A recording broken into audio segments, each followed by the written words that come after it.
In this video, we're going to put together an Antenna MAX S using all Peplink technology inside. Hello, my name is George Oakes, and what I want to show you today may have been out there already on the internet. But most importantly is that what we want to do is go through the key components, and all of this being components made by Peplink in building out an Antenna MAX S environment. At an Antenna MAX S, you have three different types of antennas. You have the cellular antennas, Wi-Fi antennas, and a GPS antenna. All nicely neat and organized. All right, now that we've identified those antennas, let's get a little closer view into the Antenna MAX S itself. Tilt this for you here a little bit. And as you can see, it's basically a stable plate. The antennas are on the sides by design. And we have the blue GPS antenna connection. You'll see two yellow cables that are basically your Wi-Fi, and then of course the rest of them in red are the cellular connections. Now in the front, this is where we have the connectivity for the LAN connection, power. There's a little breather next to it, and then there's another, if you need it, connection for LAN networking. But for the most part, we're just going to focus on one cable today, which will be used for PoE and not have anything in the power connection as there. Let's drill deeper into this PoE configuration. It's important that we provide 802.3bt, 90 watts of PoE power. All right, this can be from a switch, this can be from a PoE injector. The point is basically it provides an output through that cable to the PoE splitter provided by Peplink, in which it will give power to the router as well as the mini terminal and appropriate data connectivity as needed. Now, when we're not providing PoE power, common configurations will be in a vehicle to be able to supply the actual voltage itself. If we use 12 volts, as you can see on the top, this is where we're going to have to convert it to 24 volts DC. Once we get that, and that is supplied separately, not through the LAN cable, this power cable will be able to run both the router as well as the terminal. All right, let's look at the components a little bit more that we use to start to build this out. So there are power components, and there's networking components for the router that we'll put in. There are Starlink specific power and networking cables that we will use as well. There are two glands. These glands are specific for the power and the networking cable. The smaller power has a smaller hole, the larger hole for the networking. So when we build this out, we'll see exactly how this all comes together. There are also other components that go to the connectors that feed the power and or LAN connectivity. We'll get to that as well. But for right now, we're just going to start with a base foundation. Now, what you have to do here is also get a splitter. And this is a Peplink splitter that you can purchase that complements the Antenna MAX S configuration. Now we're just going to eyeball it just to give you kind of a sense of where it's going to go and the orientation it's going to go into. So you can see there's actually those green connectors there. That is for external DC. We're not going to use it. After that, we have to choose basically what we want to have for the router itself. So we have a BR1 Mini. The BR1 Mini has 4 cellular connectors and 2 Wi-Fi, but no GPS. Now, if you need GPS or you need a little more horsepower and capabilities running, then you can get a BR1 Pro. These form factors fit the plate. As you can see when we start to kind of rough it out in the back, there's a plate that has holes drilled into it. We'll show you this a little more closer and compact a little bit later. But what you want to do is make sure that this will fit. And of course, these models are specified on the data sheets. Now, one other option, and you may consider this is actually one of the Orbit 2 recent routers. If you wish to have solely satellite connectivity, You could use one of these, but I just want to basically point that out more from a form factor perspective. Here's a middle plate, and again, this is the middle plate that will then go on top of all stuff that you put inside. And again, this is where the glands are going to go. This is where you'll see cables come out. And again, I'm just doing this as a roughing exercise, just so you have a mental picture of what we're going to build. And then the last piece is to put in the mini terminal itself. Okay, so there's a lot of things in the package contents. Now, just to reaffirm, the BR Mini, the BR Pro, and the splitter, as well as the Orbit 2 shown, is sold separately. Okay, so in this configuration, we're going to focus just on the PoE, and PoE, all I need is one Ethernet connection. That's going to go in there. And what we're going to do is not worry about the DC part of it. We're going to keep the DC connection for right now just pushed off to the side. And what we'll do is get it prepped for the rest of the connections. Okay, so in this setup, we're going to use cellular. We will use Wi-Fi. We will not use GPS for the BR1 Mini. If we were using the Pro, we would use the GPS as well. If you were to use an Orbit 2, you would only be using the Wi-Fi and GPS. So we're going to get ready to put in the Splitter Max S. And it will go here, and we're going to just make some room with the cables at first. We'll put these into the BR1 Mini that we will be used for the installation. But for right now, let's put these out of the way. And we will have the nice clean space that we can start to work with. And here you can see this is the Splitter Max S. This is a separate purchasable item from Peplink. This will be going, as you see. All right, let's rough this in before we actually lock it down. So the splitter needs to be in a nice even position, and it shouldn't be up against any of the connectors, and it should be in a nice middle position where it is between the antenna enclosures. Now, there's holes for standoff screws, and this is what we're going to use with the plate that comes with the kit for the antenna. However, the standoff screws that come with it are the short silver looking ones, and we don't want to use these. We want to use the more bronze golden looking standoffs that are longer that come with the splitter, and that's what we're going to basically use. So again, just to recap, this is the splitter, this is the standoffs we want to use. We're going to put 4 of them in each of these holes, and we will then fix the plate on top of the standoffs, and this will provide a snug fit for the splitter. All right, let's keep it simple right now. Let's focus on what we're going to build before we put it in. So we have the splitter, and let's look at the connectors. On the left is the data out. That's going to go into the BR1 Mini. The PoE++ is coming into the Antenna MAX S. These 2 green connectors come apart, and those are the 24-volt DC power for both the BR1 Mini as well as the Starlink. And if you were supplying DC separately, we could use this connector. But like I said, we're doing PoE, and we're going to bring it in through the Ethernet port. So this is going to be the focus of the connections.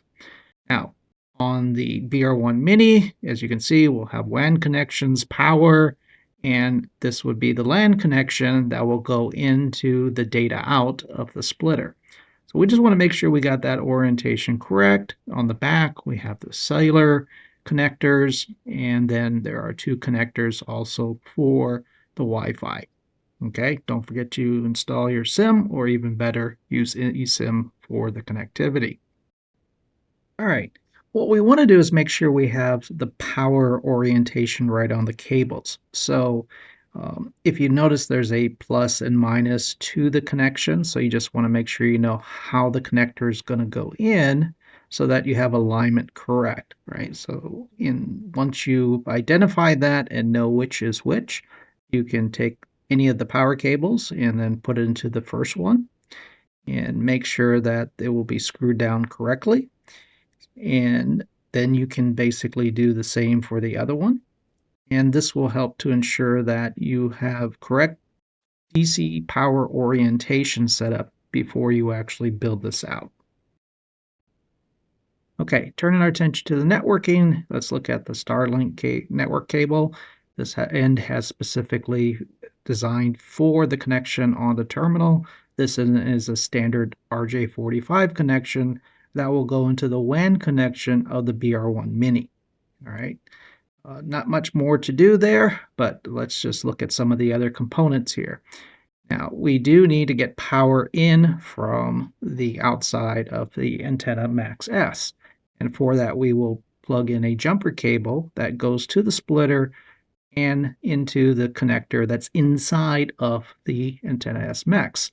Next thing we need to do is find a connector, basically a patch cable that will go from the BR1 Mini to the splitter. And this will allow the data path to transfer. So once you have this established and you connect this into the port on the Antenna MAX splitter, then basically we should be good to go. So I've already pre-installed the standoffs on the base of the Antenna S MAX. This is nothing difficult for anyone to do. Just make sure it's all nice, tight, and fit. Okay. Next thing we're going to do is basically bring in the splitter. So you can see this is the position it's going to go into. Now I personally like to assemble everything before putting it into place so you can see what I'm doing. And we can connect the power cables. Okay, make sure those two are nicely snug into it. And then we want to put in the networking cables that we're going to use first for the BR1 Mini and then the other one for the PoE in. All right. Now the orientation of those cables are going to be away from the camera, so I'm just going to lay it in like that. Make sure it's nicely aligned and put the cable into the adapter going out of the Antenna S MAX as you see right here. What I want to do now is position the plate on top of this so that, as you can see, these insets there are angled towards the cables of the networking so that it's ready. So I've now screwed down the plate holding the splitter in place, and I've also screwed down the BR1 Mini into position. Again, the screwing topics should not be a challenge for anyone. I just want to make sure this is set and out of the way. So let's connect the power from the splitter into the BR1 Mini. Get this aligned correctly, plug it in. Great. Now the next thing we want to do is just make sure that we have the LAN connection going into the LAN port from the splitter into the BR1 Mini. Pretty simple over there. Now we have the cables for the Starlink. That one is the power cable. We'll set off to the side. But what we want to do is make sure we connect the WAN connection to the Starlink LAN cable that we will be using. And as you can see, this is sort of the finished connections of all the cables from what we had from the previous time, now nicely connected together and organized, ready to continue putting the final connectors in place. So I've reoriented the Antenna MAX S so that we can see the back of it now, and this is where the connectors are on the back of the BR1 Mini. So we will be using, of course, the cellular antennas. We want to get those out from the side where I placed them so that we could get the LAN and power cables first organized and connected with the splitter and the BR1 Mini together. So we just want to lay these all out and make sure everything is now accessible. We can put the GPS antenna back out of the way since we won't be using it in this build. Some people may want to cut this cable. I'm not going to do that, but I'm just going to lay the DC power cable back on its side so it's nice and out of the way, ready to basically put this all neatly together. All right, so I've taken the liberty of going ahead and just doing some of the wiring configurations, as this allows us to basically focus on the finished product. So we have everything nicely connected. We use basically a very simple wrench to connect these down nice and snug. It is nice and smooth below the plane of the BR1 Mini, as well as the antennas that are on the sides, so that nothing is protruding up, so when you put the plate, it won't bother with it. The only thing we're really left dangling is the cables that will go to the Starlink terminal. And this is what we'll work on next, but just want to show you, we're just down to 2 more things to connect. All right? All right. Let's bring that middle plate into view. And what we're going to start to do is just think about how we want to ensure that the cables are well laid underneath the plate. This will keep it from moving anywhere inside of it. And what we're going to do is just kind of rough it, what we're thinking of doing, right? Just get an idea so everybody sees first before we start to do it. Through the glands, we're going to pull up RJ45 and we're going to pull up power, and this will eventually go to the mini terminal. Now, flipping it over, we will see that those are the ports in the camera view that these will go into. Now, they look backwards at first because, well, it's upside down, but as you can imagine, we will have this well aligned so that the closest gland goes to the correct port that it needs to go into. All right, setting that aside for a little bit, let's just unscrew these glands so we can take a closer look at them, because inside of them, the holes are different. And the reason for that, of course, is that we have a cable gland specifically for the power, and that's going to be different than what the cable gland is in size that will be used for the RJ45, as you can see there. And this is just making sure that you're knowing what you're going to do before you actually start to build these out. All right, this should be straightforward. All right, so now what I've done is I've basically taken apart the gland. So I just have the base piece, and that's the power cable coming through there. And I've done the same with the RJ45, just as a way of setting and having orientation on where it's going to go. Looking at the gland itself, there are different pieces inside, one of which is basically sort of a plastic rubber wrapper that goes around the cable itself. And there's actually a little slit on the DC cable. And what we're going to do is put that apparatus thing around the DC cable itself so that it's on and snug. We'll put the little shroud thing on top of it, and then sit that on top of the base of the gland, and then we will take the top part of the gland, fit it through, and just kind of put it down just so that it's snug and that the cable doesn't move. We're going to tighten that stuff up and make it look nice before we put it together. Repeat the process here. Take off that top part, has that little rubber apparatus, and this one is actually it's a two-piece, so we're going to a little bit struggling there for a second. Take it apart over here, and what this will do is basically, again, just kind of surround the RJ45 cable itself, and we put the two pieces back together around the cable. As you can kind of see there, just get a good hold, put the shroud down over that so that is snug a little bit. Once we get that into position, we can just sit that on top of the base of the gland and then put the top part of the gland in there and start to screw it down.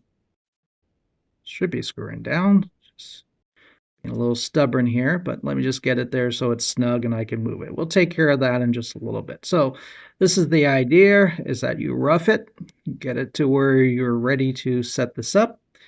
And yeah, let's look at the next part of this to put it together. Okay, so we've basically tightened this up. We've taken up all the slack out of the cable so that we can bring it up and put it in nice and neat, tied down with the guides so that it's all correct. We want to make sure we get the rest of the screws and just put them in. I'm not going to bore you with the tightening process, but you get the point. Make sure that plate is on snug so that we don't let moisture in and keep that IP67 rating intact. All right. Now, the last piece of this is basically putting the top plate on top of the middle plate.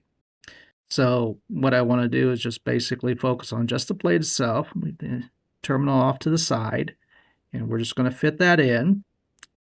Okay. And want to make sure that none of the cables are in the way and just lay it out there so it's just nice and ready to go. Now, what I'm not going to do is click it together. I mean, you want to press and basically push it all, lock it in place. I'm just going to leave it in there for right now because I may need to reuse this case later. And all I want to do for right now is just show you that the last piece is really just connecting the actual connectors of the RJ45 that are in the terminal itself to the cable. All right. I'll make sure I got the alignment in there. There is enough slack in that to maneuver this around. And then the last piece is just plug it in the DC. Again, you want to make sure those grommets are in nice and snug. Okay, so that doesn't get any water or anything in there, and that's what they're designed for. And then you just lay it down and it's nice and flat. And there you go, folks. All right, so now we have basically an integrated solution in one enclosure that allows us to have a choice between cellular and Starlink that allows mobility, convenience, and really a simplistic view of a solution. Now, taking this one step forward, of course, we can also look at the speed fusion capabilities where we can basically have unbreakable connectivity, leveraging Starlink, leveraging 5G connectivity in different settings to allow for both failovers and botting for ultimate performance. Hope you've enjoyed this.